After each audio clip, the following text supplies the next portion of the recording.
Hello, everyone. Welcome back for another episode of Healed and Chilled. And today we have yet another awesome and amazing special guest. And you guys already know how I like to do it. I like for the guest to have control of the narrative, especially in the beginning. So, if you would, can you please introduce yourself in your own words from your own point of view, and we'll dive right into the interview. So on side A says your mind can be your best friend. And Mm, side B says your mind can be your worst enemy. So I like to help individuals, or I should say clients, really focus on side A, how mm, to ensure your mind is constantly being your best friend. Because mm, we all have those voices that talk to us. And sometimes the voice that are loudest are the voices that give us limiting beliefs. We can't do this, can't achieve that. So I am Colin Thompson, and my role, I say my role, my focus, my role, my passion is to help people maintain their mental fitness. And mental mm. fitness is simply our ability to maintain a positive mindset over a negative mindset. And as you know, coach, life is crazy, man. I mean, sorry, man, Yeah. life is crazy, girl, right? I mean, Good. it is crazy. It is. Some days we're at tens, and some days we're at zeros. And on those days we're at zeros, how can we embrace being at a zero and Mm, embrace being at zero and rise back up? Maybe not to a 10, but to a 6, 7, 8 faster than we could before. right. Wonderful. So I want to just get right in when you said embrace being at zero. I've never heard that terminology before. And I know like there's different philosophies of like being in the moment and being in the darkness because you have to get through there to get to the light and all of these different thought processes. But from your perspective, what do you mean when you say embrace the being in the zero? And then on the second part of that is why shouldn't because it definitely makes sense, but for someone who's like, I thought we are supposed to feel better instantly, why shouldn't we go from 0 to 10? What's the benefit of going to the 6 7 before you just try to go from 0 to feeling 100% better instantly? Right. So with the first one, embrace being at zero. I think it's a challenge, a mental challenge for us to be able to find the gift in every opportunity. What I mean by Mm, that is, regardless of what we're going through in life, good things, bad things, positive things, negative things, especially things negative, can you find the gift there? And sometimes when you're not in that high positive, high mental state, when you're feeling low, find the gift. Sometimes the gift is it gives you quiet time to reflect, to think. mm, If you're able to really calm your mind and think rationally when you're at zero, 'cause at zero, sometimes we panic. Oh, I'm feeling bad. I'm feeling mm-hmm. terrible. I can't get that job. I can't do this. Can't. Or they don't understand me. Why me? Why me? Why me? If you can Yeah. just calm all of that down and say, okay, let me have blameless discernment. Okay. Mm, I didn't get that job not because I'm not smart. I didn't get it because I wasn't qualified for it or mm, whatever. Instead of blaming, pointing fingers at yourself, you're just saying, hey, it didn't go my way. Let's carry on and move on. What can I learn from that? Because when we're able mm, to learn at a zero, that takes us to a one. And going into mm. your next question, why not go from a zero to 10? That's impossible. Yeah. It's sort of like when you're trying when you're trying to gain weight, right? Now I'm trying to lose. When you're trying to gain weight, you can't go from 100 pounds to 110 pounds without going to one, two, three, four, five, six, seven, eight, nine first.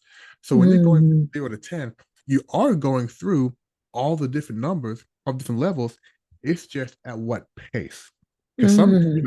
you could be down the dumps on Friday night and then Saturday morning, you're back, baby, That's right? true.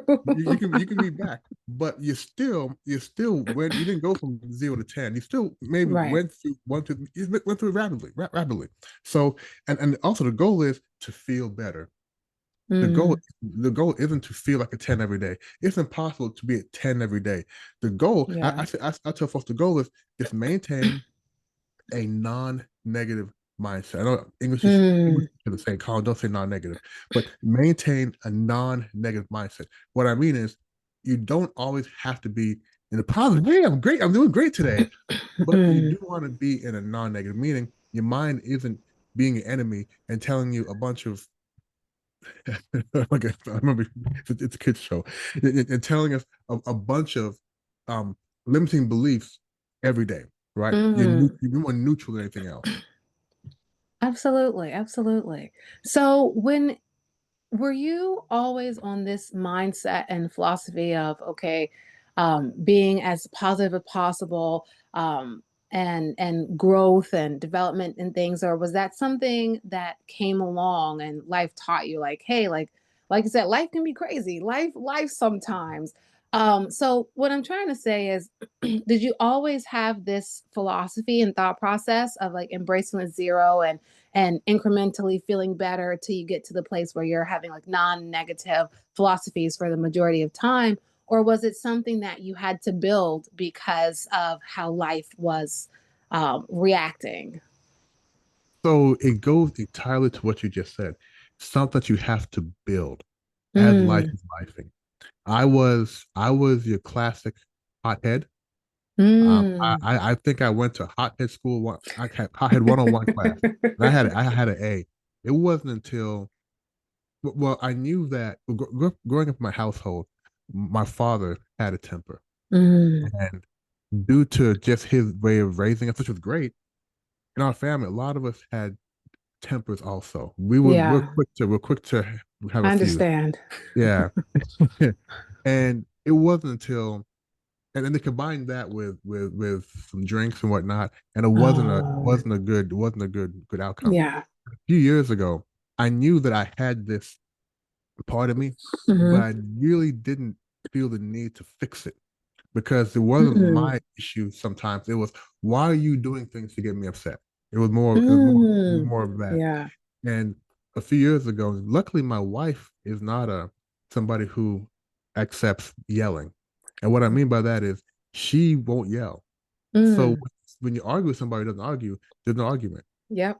So so first of all, she helped me sort of just lose that need to be heard, need to win the Mm. fight, blah blah blah. But it wasn't until I want to say, well, my son was born in 2019. Oh, Yeah, August 2019. He had his sixth birthday last week actually. oh, happy And birthday. thank you. And at that time, I wasn't a hothead, but I would still get angry. And Mm, luckily, a few years earlier, well, no, not a few years earlier, a few years, 2020, I started shifting and learning a new coaching method called mm, positive intelligence, where you focus on your mental fitness. And that's mm. all about, again, how we these, go through life trying to maintain a calm mindset. So after going through that program and coaching clients on how to do that, if I'm going to coach you on a certain mindset, I need to embrace that mindset. So I Yeah. also had to drink the Kool-Aid, so to speak. And what I Mhm. found was, hey, this really, really works, which was baffling because we've all tried different things.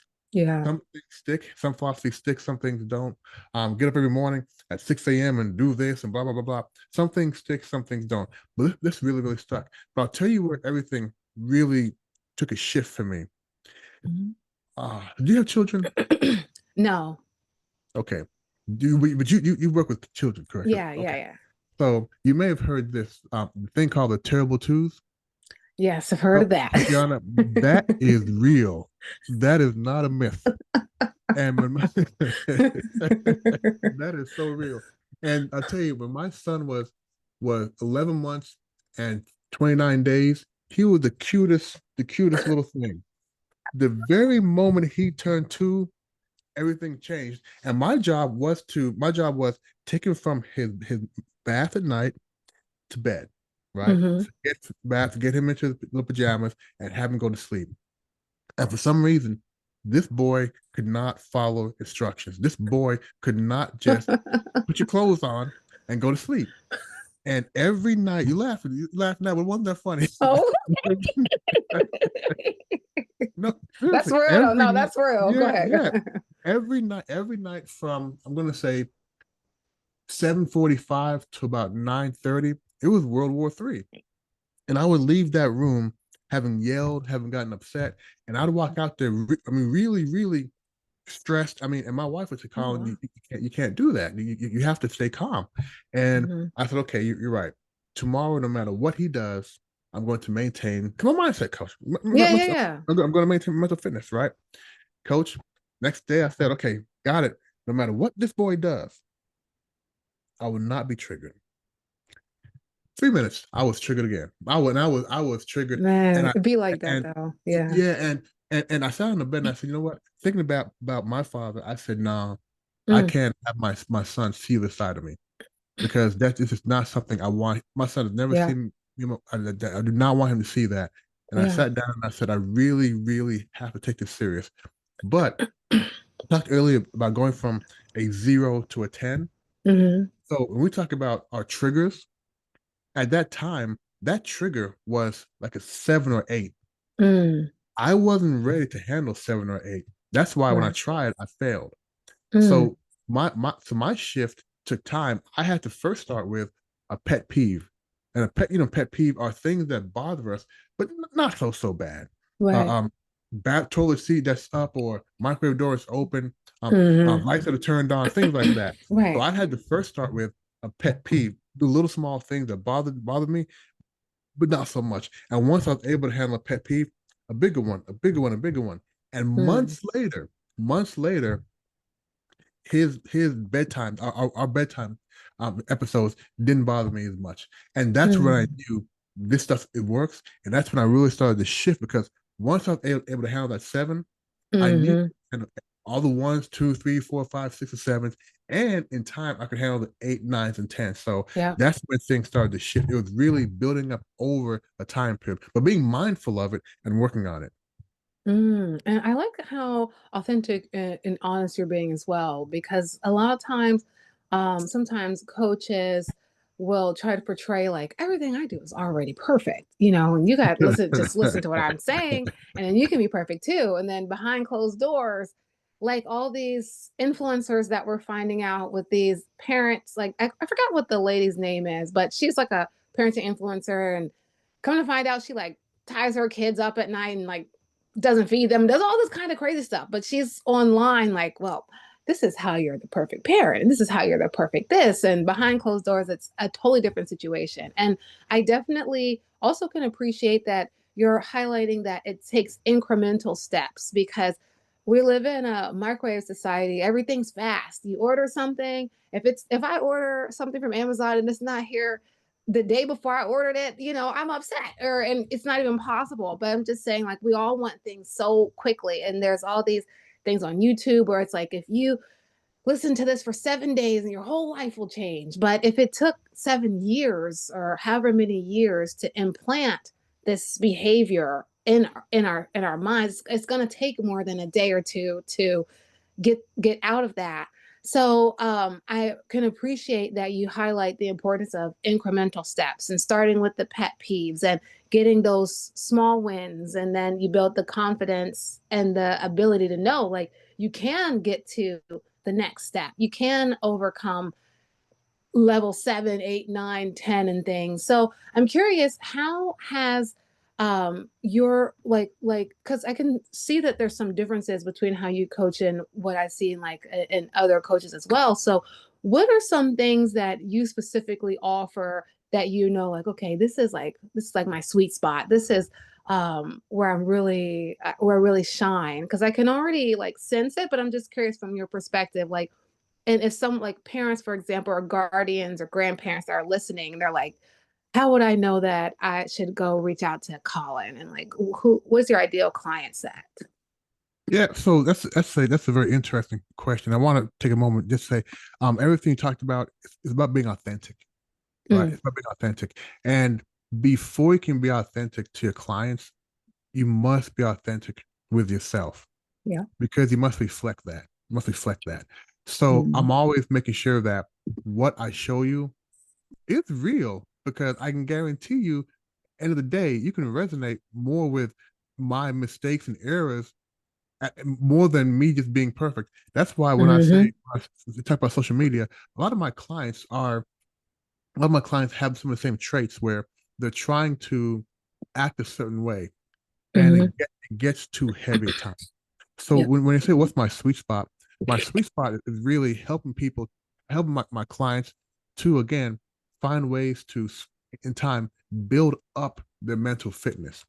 And Mm. the reason I come back to this is because so many people, when they want to make change, for example, let's say you want to get a change careers, you want to get a promotion, you want to find a better relationship, you want to make some change. A lot of times people start with that very, very difficult thing to do. And in order, Yeah. okay, so that should be our long-term goal, not the goal tomorrow. If you Mm. want to change your career, well, that may take you 6 months, 7 months, 8 months, a year, as opposed to next month.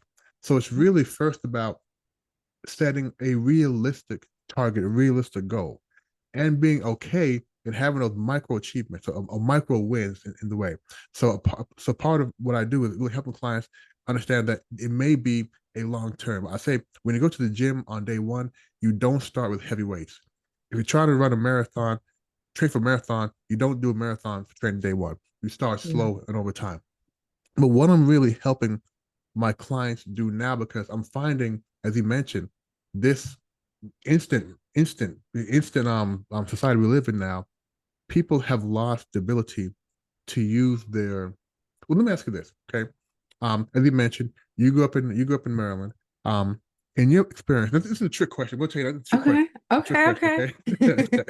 You grew up in Maryland. And DC is right there, so you get a lot of news of the world.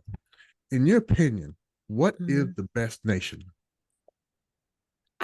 Okay, that's a hard question because I haven't traveled enough to say what the best nation could be because I think that every nation has positives and negatives. And there are some nations that might be the best at something, but I can find an error in any situation. So there's just that. So I feel like I don't have enough experience to say like what's the best. And I think that in general, there are nations that could say they're the best at something, but give me enough time to like read up on some stuff and I can find like, oh, well, there's an error here. So that's Okay, my okay. answer.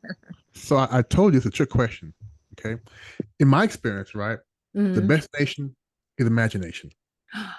Imagination. Oh, I love Imagination. that. Okay, Because okay. Run it back.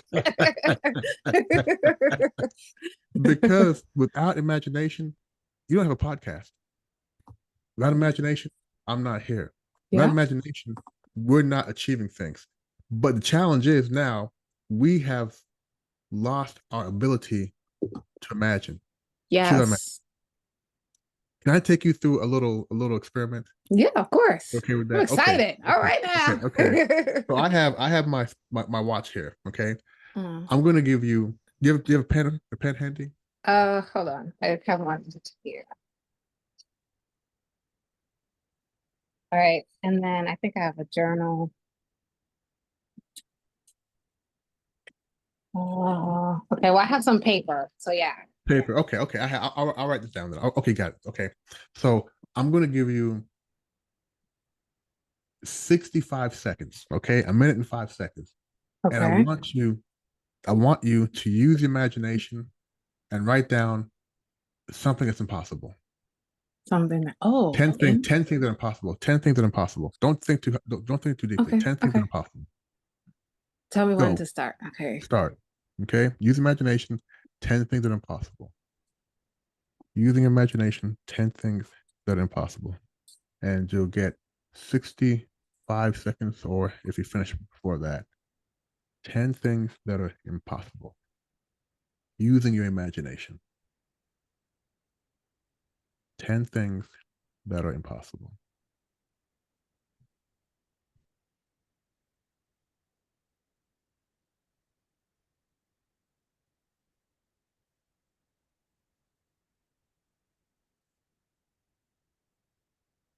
Now, listeners, you guys should do this too. Um, Yes, yes, absolutely.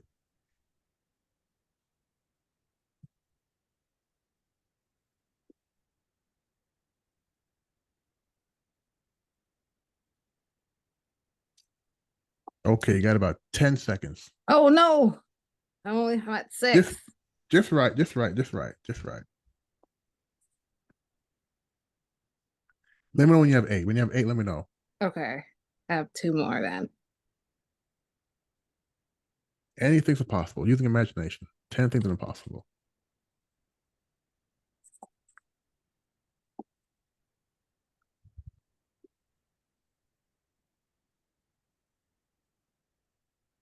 Okay, I got to eight.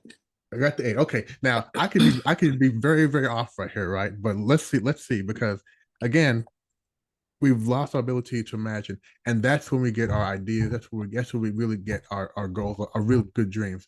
So read me your eight things. Okay, now keep in mind I work with children, so the things that I've said might be out there. So Okay. the first thing was a little bit more normal. I said not breathing and still living. Two, I said a unicorn that farts mangoes. Oh my Three, gosh. the Eiffel Tower getting up and walking away. Okay. Four, dogs with cat ears. Five, golf balls who eat popcorn. Six, water that's really juice. Seven, blankets with legs and arms. And eight, human sized flies that play guitars. You are the winner. Oh. You are the winner. And oh my gosh, those definitely sound like children's imagination. And I've done this exercise so many times, and I've never. So what it is, and if you look here, right, I have a list. I have my list. Okay, I can't share, but I have a list. And so when I do this, I always tell people, give me 10 things, and I'll do it in a crowd. And typically, out of the 10, so time travel, go to go to Mars, live forever, humans can fly, invisibility, being born again, teleporting, never getting sick, choosing parents, walking on water. So out of that 10, usually five on every list, Oh, every every wow. every single list, right? And my point there is we're not using our imagination. If there are 10 people in here, and because you can have millions and millions of ideas, and all Hmm. thinking of the same things, we're not using our imagination. However, you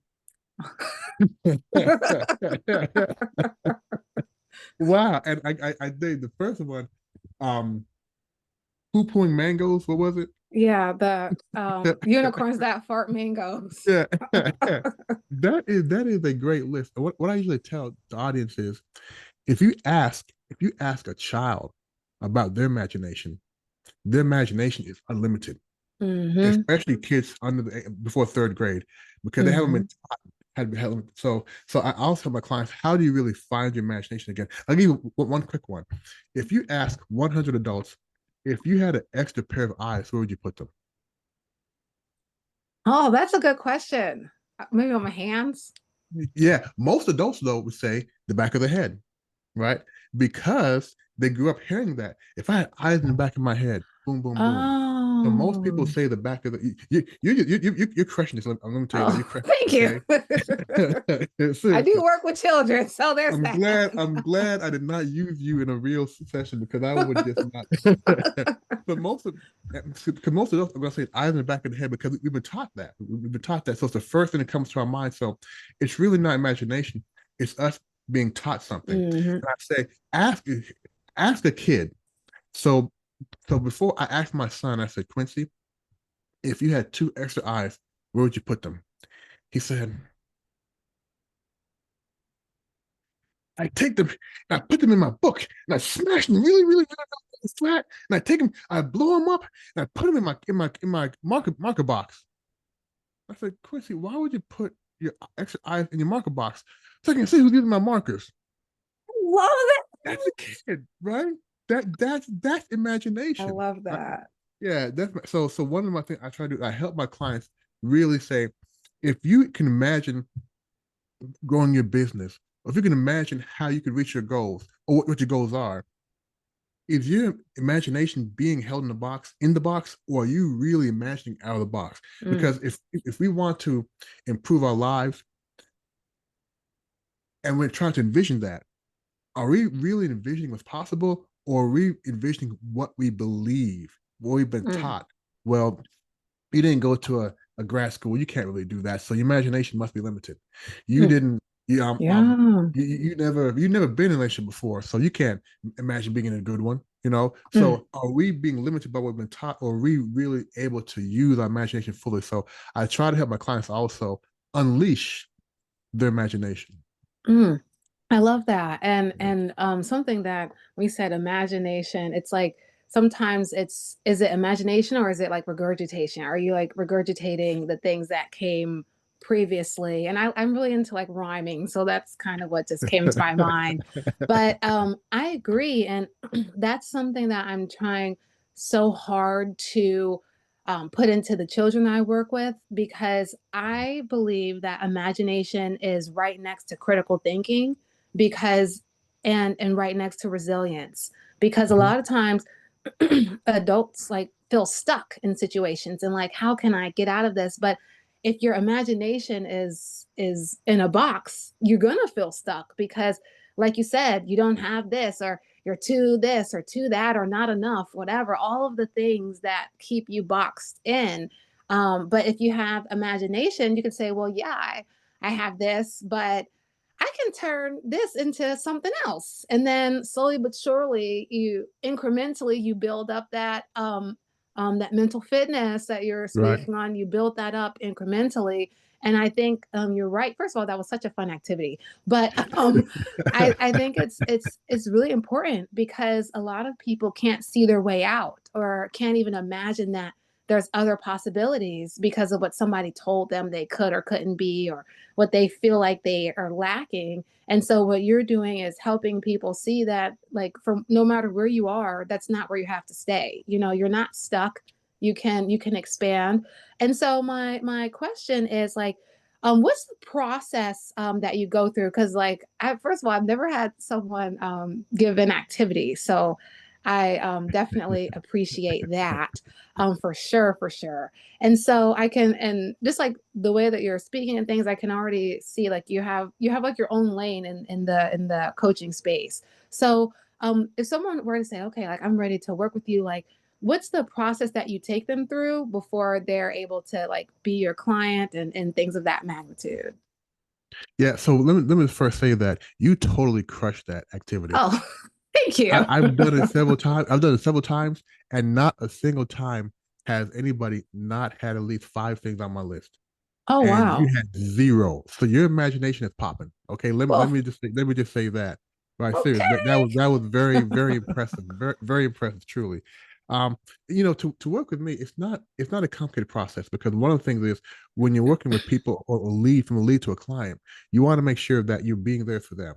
Mm, So the easiest thing to do is first understand what they're trying to accomplish, what's held them back, and because you want to make sure that you're both a fit for coaching. Not everybody is a fit for coaching, right. and not everybody is a fit for my style of coaching. My style of coaching, well, all coaches need to have their ethics, but also understand confidentiality, Yep. trust, making a safe environment for the clients. So my style is really one that is no judgment, which all coaches have no judgment, and really one that I really adapt to my clients' energy, Mm, adapt to my clients' style because I want them to be an environment where they feel free to share, they mm, feel free to fail, they feel free to succeed. Real, so it's really we don't know what's going to happen in this next session, but we're going to be there for each other. And I think that's one of the main things is knowing that making the client feel very, very safe, and very, very cared for. mm, Um, so again, and then as far as how we go about coaching, it really depends on what the client's trying to achieve, what their style is. In some clients, I may not even mention mental fitness because they may be there for something different. So mental fitness is really depending upon um, what the client is going through. So mm. I hope I'm not sure if I really, really answered that question, but you mentioned earlier about um, well, let me share this. One of the things that I do, not just for my clients, but for myself also, and I found this to be very, very helpful, is you mentioned before, sometimes we have these not voices, but we tell ourselves we can't do A, B, and C. I like to tell my clients and my friends, make a list and write down, make a list of your limiting beliefs you have about yourself. Okay, and I have mine in my notebook. And when you Mm, make that list, just look at it. Just look at it. Write it down and spend 20 minutes and just look at them. And I guarantee you, after a while, if you have 8 of them, you'll say, okay, these two aren't really, mm, I don't really believe that. I think I believe that, but if I'm being honest with myself, that's not a belief. And right. then start looking at the ones, and then say with one. Well, I'm going to give you one of mine. Right? I'll give you Okay. one of my beliefs. Right? Okay. Okay. Not that one. Um. Okay. I'm past my prime. Okay. Mm, I'm past my prime. So I'll take that one, and I'll say, what if it's not true? mm, What if I'm not past mm, my prime? If I'm not past my prime, then I'm how then we'll be able to do this. Boom, boom, boom, boom. So my clients, I say, what if that limiting belief wasn't true? mm, Right? Because for me to say I'm past my prime, there's something that I feel I can't do anymore. mm, So if I didn't believe that, what is it that I could do more of? I could run fast, I could still run fast, I could still blah blah blah. So when you start looking at your negative self-talk or limiting beliefs, and again deal with them one by one, one by one. And the first thing is, what if that belief wasn't true? And then you mm. go about making that belief not gosh, making that belief not true. Yeah, we get what you're saying. We follow it. We follow. Yeah, yeah. But again, it's one by one. So everything I talk about is taking things one by one. And with coaching, if you come to me with 5 goals or 5 changes you want to make, we're going to work on one first, one by one. We always want Mm, to have that focus because what's called multitasking is a myth, right? mhm. So curious. What made you or inspired you or called you or however, whatever language you want to use to start coaching? Because a lot of times there's something specific that happens where it's like, okay, I felt like I should probably get into this. And then there's like a moment that it's like, okay, fine, I'm just going to do it. So do you remember like what caused you to decide, like what was the reason for the shift, and then why did you decide to go into this specific type of coaching? Yeah. So, Coach Yana, I'm going to try to answer this question short. It's going to be hard. Then take your It's going to time, be hard. if you can't So, talk long on a podcast, where can you? Oh, for real though. so yeah, yeah. So my family is Jamaican, Oh, and okay. my dad immigrated. But my family immigrated from the tiny warm island of Jamaica to cold, cold Canada. Oh, And I was wow. yeah, and I was born in Canada, and then immigrated again from Canada to the United States. And in Mm, Canada, I left Canada when I was 8 years old, and I knew who I was. I had knowledge of self to an extent. I knew who I was. A yeah. little. We went from Toronto to Louisville, Kentucky. Oh, And yeah, the first thing I remember is it's different here. Now it's white and black, as opposed to in Canada we're Canadians. In the U.S., there's a lot of different. oh, There's yeah. so so in our neighborhood, probably 100 houses, there were two black families.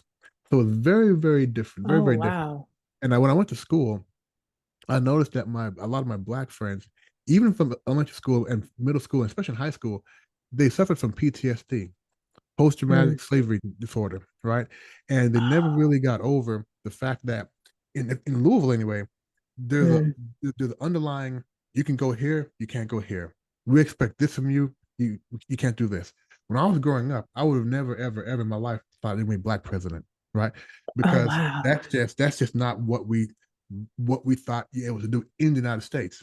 Mm, But my family, we had that immigrant mentality. So we were hustlers. When I say hustlers, my dad said, "What? Go to school, blah blah blah. You can do anything you want." So we always had that you can do anything you want to do mindset, which was different. So I would always try to through sports or through whatnot help my boys, right? Help my boys, man. You can do it too. You can achieve this, blah blah blah. So I was more of I would say motivational, right? mm, Trying to motivate my people that you can do A, B, and C. I told you this earlier. My sisters went to Howard University before I did. We dropped her off in August of 1986, and that changed my life. Oh because wow. I had Oh yeah, you never did say seen that. Black folk doing stuff like that before. Mm. I went to, don't laugh. Okay, don't laugh when I say this, okay? Okay, I'm You gonna can't try laugh. not to. I went to Landover Mall and lost my mind. Okay. I had never seen a mall all black. I Oh had wow. never in my life, I'd never seen black people driving nice cars. That's PG County, right? Hmm. I had never seen that. And that's when everything changed for me. That's when I was like, Wow. wow, we can. Right? Mm. If you're black, you're class president. Blah, blah. In high school, I never saw a black class president, right? Never. Oh I know wow. I was like, what? Where'd you go to school, right? Yeah. Well, you Kentucky, I can kind of understand, but I've never been in that Yeah, situation. yeah, So never. So when I got to Howard, same thing. And but Howard, you have people who have more confidence in themselves. So yeah. fast forward to, I want to say 2000 and 2014. I was in China working for IBM, and one of my colleagues asked me to join a program called Blue Collar Coaching, where Mm. we teach some people how to be coached. You can coach a leader. So I started doing that. And the funny thing is, if you'd ask me about coaching, I would say, coaching. I mean, life coach. What are you talking life coach? Live life. I mean, coach life. Live life. But it was when I started coaching my first few leaders within IBM that I felt Hmm. the impact. And Mm. and this is what got me. Maybe 4 or 5 weeks after I started coaching, I would come back to a client. It's like, Colin, what we talked about, oh my God, it changed everything. Oh What we talked wow. about, it opened this up. And I was Mm. like, this stuff really works. And not just for me, for them, because they're Right. actually, I'm an IBM guy, I'm nuts and bolts, right? I'm A, B's, and C's. And this is more talking about feelings and emotions. Hmm. So I loved it. But what happened was, especially with internal coaching, is if you're coaching inside of an organization, your responsibility is to the, Company. yes, you're coaching the individual to help them be more valuable in the workplace. You're not coaching the individual for them to be their best version, because there's Right. some, it's hard. I cannot I cannot coach a client to help him see that maybe being in a company isn't for him or her. I can't do Yeah, that. that's Right. true. Right. So That's so true. so luckily in 2017, my job left, and they bought me out, and I was able to leave and open my own small coaching boutique. Mm. That was 2017, 18. And I've been doing that ever since. And I got to tell you, it is very, very, very, very fulfilling. Mm. Absolutely. And I told you a little bit about my own IBM experience. So I'm not going to Yeah. go down that rabbit hole right now. Yeah. Yeah. But Yeah. no, and it's a great company, but there's things everywhere. But I'm wondering, as you've been coaching and working with people, is there any moments without like revealing, their information or anything? Is there any moments that really stick to you? Like, wow, this, because like for example, with some of my students, there are moments that I will never forget. Like, because like the impact, and they don't even realize, because of course I work with children, so they don't even realize how much they impact me. And how, like, a small example is like, we were playing Roblox, and there was someone else from another server, who was not in our club, who started saying like rude things to one of the other girls in the club. The way they all came together, I had to like like kind of wrangle them back. Like, okay, I think she gets it. Like, she's not saying anything now. Like, guys, leave her alone. No, she needs to leave. She's being mean. And I'm like, guys, please, like stop. But there's so many like little instances where they just, or they'll do something. Like, I have some students that are on the spectrum, and so one spoke out like verbally, and usually that's like never happened before, so I'll always remember that. So are there any moments that you like resonate with, like, wow, I remember when this particular thing happened, and it's like one Right. of those things that you just kind of like carry with you? Here's the thing. And I can only speak for myself, my style of coaching and what it takes for me to really show up as a Mm, coach. My first maybe 8 months as a coach was tough for me because mm, as I had clients, if a client came in and they were going through something very, very terrible, I took that with me. And I yes. would I would leave the session just really, really like, oh my gosh, I thought I had challenges. Oh my gosh, and I feel soft. I mean, I just really Yeah. get moved, and I had to learn how to let it wash it away, not let it impact me. And what Mm. that does to you, it sort of keeps you in the middle, so you don't let the negative get to you. Same time, the highs don't hit you as high either. You take, so I Oh. take everything that happens in a coaching engagement as a coaching session. Mm, So if the client, and it's so strange, if the client is down, down, down, well, not I should say down, down, down, but if yeah. they're going through something very tough, Hmm. or if they're sharing a great story, or we had a great aha moment, once the session is gone, and I do my notes, it's gone, it's gone. Right. And I Right. had to do that because my wife would say, Colin, sometimes after sessions, you're just different, Mm, not in a positive way. So yeah. I had to learn how to, and for my clients as well, because you want to be able to celebrate with your clients, you want to be able to support them, Hmm. but you can't necessarily be their cheerleader, right? You can't say Hmm. you can do it, blah blah blah, or a great job. That's not your role. So Right. you have to learn how to sort of be neutral, and leave the emotion on the side as well. So to answer your question, Mm, I don't really have those because I've trained not trained myself, but I've learned how to take every session for what it is, a coaching session. That yeah. sounds And cold. It sounds cold. no, it doesn't. I totally understand where you're coming from because when I first went through this like coaching um trial, I was trying to work with like people who are a little bit younger than me. And I got my first client and I was like, oh, this is too much. Like she's it was just too much for me emotionally and I couldn't handle it. If I'm being honest, I could not handle it. And after the one, it made me stop altogether.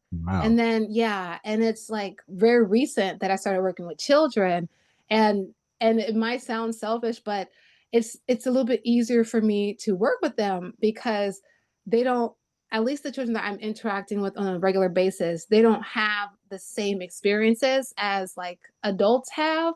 So I get to just play and take on more of that yeah type role. But I definitely understand that, you know, when you're working with people that have lived life, you have to be able, in order to serve them properly, you have to be able to detach and keep it neutral. So it doesn't Yeah, sound cold to me because I understand. I had I get one it. client. I get I can't do it. this. I'm too Yeah. sensitive. If I can share with you what I Yeah. think the big, again, I can only speak for myself, but I think one of the biggest traits or habits or ways of working a good coach must have is really having a non-judgment environment. Non-judgment Mm. environment, because you have to be able to accept your clients as they are. Now, I'll Yep. tell you what that's taught me. It's taught me, you may have heard of this, don't believe the hype. Because Mm. you see a lot of people living a life or putting forward a life that's not real. We talked about this earlier, right? And then when you sit down with them, you find out the truth. And when Yep. we find the truth, you can't say, you can't do that, right? Oh yeah.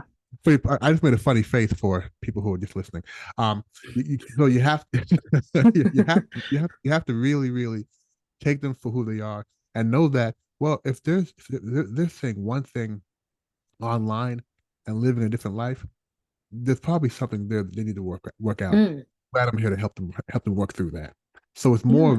more of that side and understanding we're all very very very similar. And what can a Mm. coach? Because I'm not a therapist, not a counselor, but as a Yep. coach, what can I do to help guide my clients to the outcome that they want? Yes, yes, yes, yes. I love that. I could sit and talk to you all day long. And though we are coming up at the tail end, I do have three cliche questions that I ask Okay. everyone. But before that, is there anything that you wanted to highlight or discuss that you have not yet had the opportunity to talk about?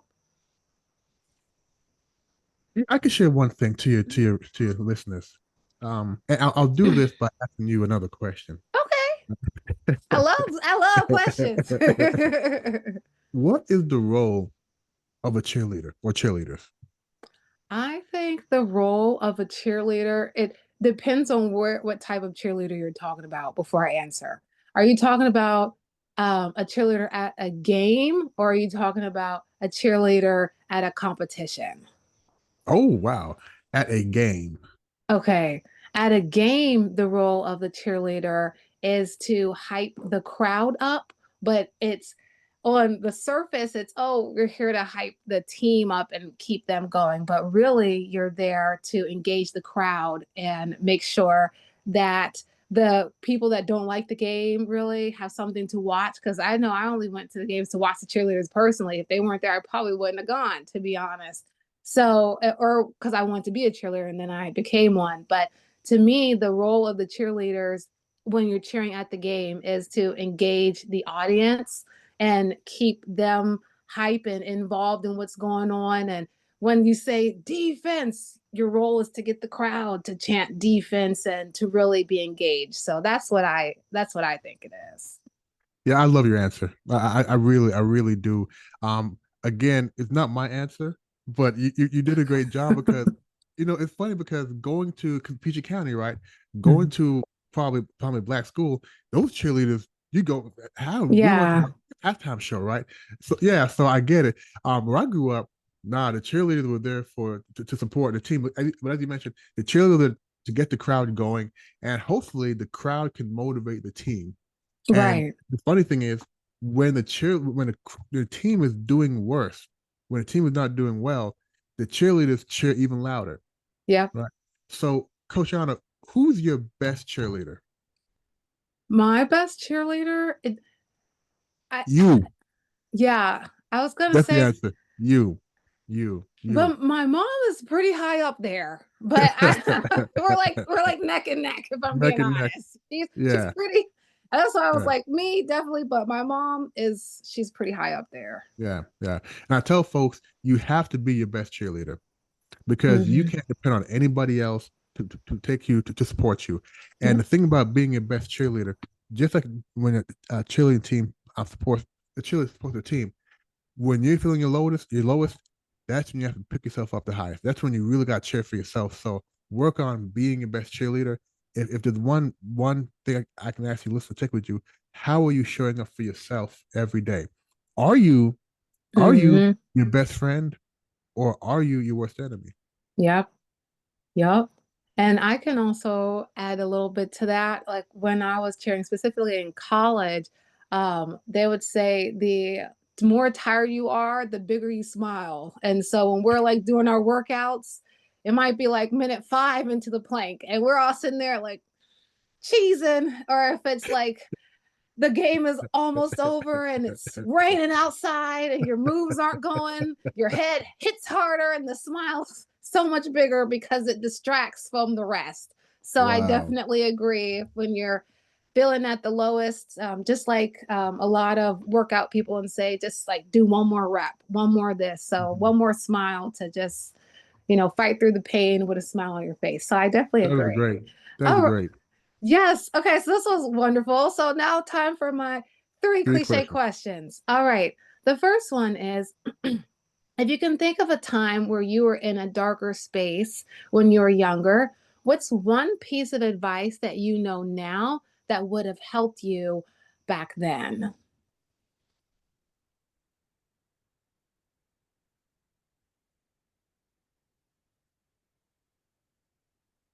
No, nobody can nobody. Okay, so the piece of advice would be, Colin, hey man, nobody's even looking at you. Mm, And what I mean by that is a lot of times I can tell you, I can go back and say, I just felt like I was just wasn't a good employee. No, I wasn't a good employee. I wasn't giving my all at work. I wasn't doing everything I needed to do, and people could notice that. When I was drinking too much, I was not living the best life, and I said right. people can tell that, people can see that, and I realized, you know what, people don't really notice what I'm doing. So it's sort of like, Mm, why do I need to try to beat myself up if nobody is even noticing. So I would say nobody looking at you. Never take Mm. task. Yeah, it makes perfect sense. All right. The second one, the universe and the internet both work in very mysterious ways. So we have no idea to know who's going to watch this or whose desk is going to come across listening. Is there any person or organization that you would really like to work with? Yes. You know, so funny. I am so terrible at on the spot questions. No, you Let were me doing a see. great job. Yeah, So, no, I am. I'm trying. Cause my goodness. or Yes, any there is. like industry, right? Like it doesn't have to be a set person, but is there Right, any right. group that you're like, oh, I would love if this interview got across this person's desk or this organization, that I would love to work with them.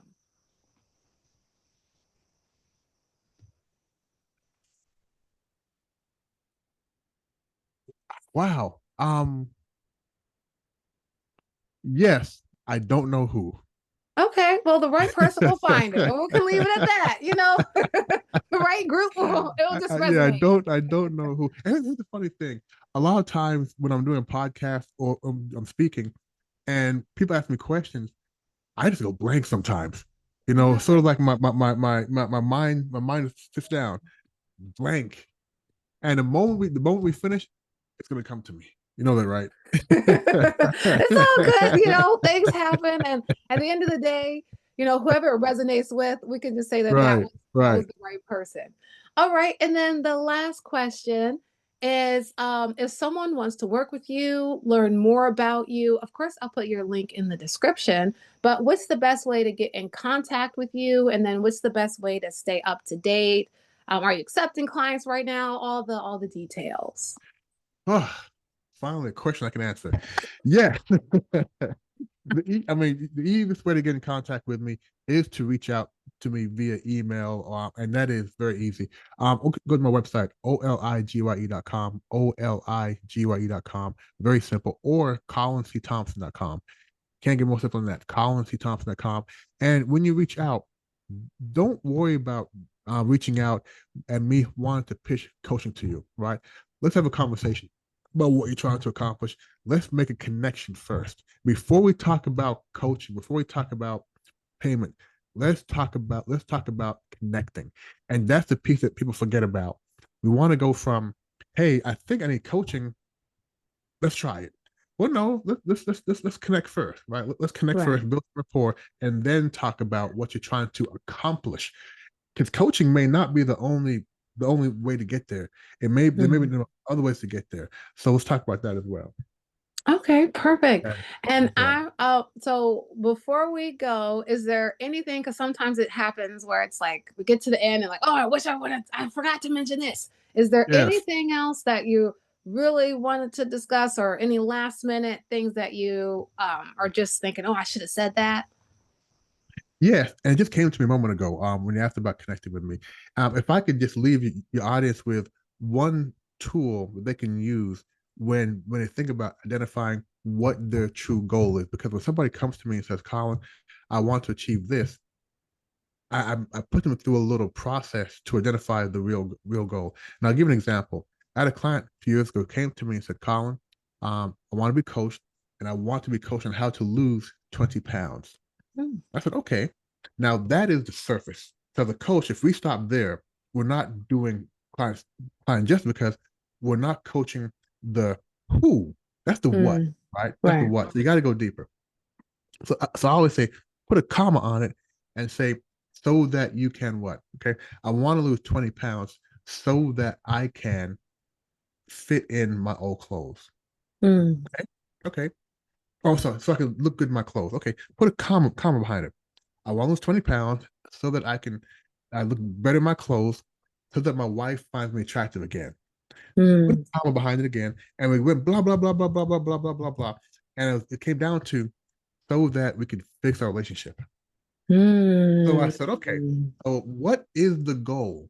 Is the goal to lose 20 pounds or the goal to fix your relationship? Because if we start at 20 pounds, we're not getting to the goal. Mm, If we start a relationship, then it may not be about the weight. It can be communication. It could be right. all these different things. So when you think about what your goal is, right, put a comma so that you can, so that I can, or so that we can, and do that a few times, and then you'll get to what the real goal is. Because so many people are working on the surface goal and not the Mm. real. Yes, yes, yes. Well, I think you really tied that up really nicely there. I'm going to give you, like I give my guests and my students, a signature round of applause for an amazing conversation. What is that? Yeah, so Around, a around. round of Oh, okay, applause. okay, It's okay, okay. literally a round of applause. So that was for a wonderful, authentic conversation. That was a fun conversation too. I love activities. I am a big child. I'm like Peter Pan, but I don't steal kids and take them to a lost island. I help them live where they currently are. But I love the conversation. I really, really love the activity. And I know that anyone that works with you will be better for it because you have a unique way of doing things. Like I said, no one's ever asked, even unless I ask people, do you have a question for me? People don't usually ask me questions. And no one's ever done an activity. So I can just say that you're carving out a real niche for yourself, and I'm in full support. And I just know anyone that listens to this will get a lot out of this. And thank you so much for sharing. Thank you so much for being here. And it was a pleasure and a half. Thank you. Thank you for having me. All right. Well, see you guys next time. Bye.